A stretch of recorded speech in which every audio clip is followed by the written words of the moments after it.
આ 4 ઈસમો ઘાતક હથિયારો સાથે, લોખંડી પાઇપો, દંડાઓ સાથે રાત્રે આવી મારા પર હિંસક હુમલો કર્યો।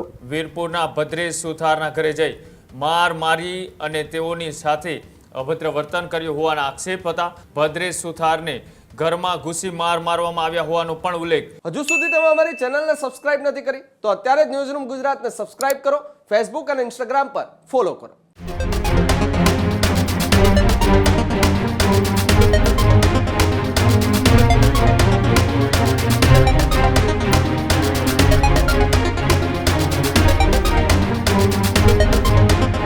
આગળ વાત કરીએ બીજા મહત્વપૂર્ણ સમાચારની તો સમાચાર મહીસાગરની અંદર જિલ્લા પંચાયતના પૂર્વ શિક્ષણ સમિતિના ચેરમેન સામે ફરિયાદ દાખલ કરવામાં આવી છે।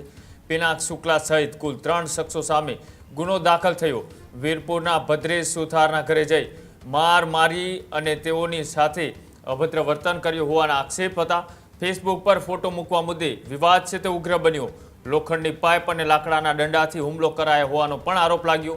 ભદ્રેશ સુથારને ઘરમાં ઘૂસી મારવામાં આવ્યા હોવાનો પણ ઉલ્લેખ। લેપટોપ અને મોબાઈલ સહિતની વસ્તુઓ લઈ જવામાં આવી હોવાની વાત।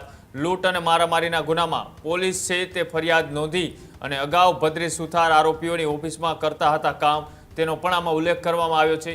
અને આજે આખો ઘટનાક્રમ છે। આ ઘટનાક્રમની અંદર જે સામે બોલાચાલી થઈ હતી ને ત્યારબાદ એ ઘટનાએ મારા સુધી પહોંચી હતી અને ત્યારબાદ હવે ભદ્રેશ સુથાર દ્વારા આરોપીઓ સામે ફરિયાદ દાખલ કરવામાં આવી છે।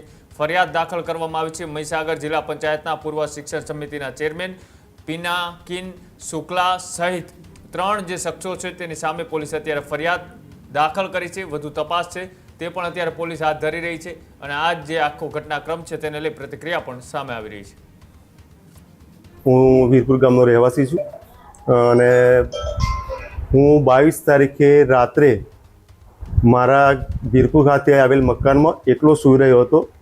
એ દરમિયાન વીરપુરના ગામના જ 4 ઈસમો, એક પિનાકિન મુકેશભાઈ શુક્લ, પછી ચિરાગ ઘનશ્યામ કુમાર જોશી, ત્યારબાદ ગૌરાંગ મહેશભાઈ બામણિયા અને એક અન્ય ઈસમ કે જેને હું ઓળખતો નથી, આ 4 ઈસમો ઘાતક હથિયારો સાથે, લોખંડી પાઇપો, દંડાઓ સાથે રાત્રે આવી મારા પર હિંસક હુમલો કર્યો અને મને અધમારી હાલતમાં ઘરમાં મૂકી મારા ઘરમાંથી લેપટોપ અને મોબાઈલ લઈ અને ભાગી ગયેલ છે।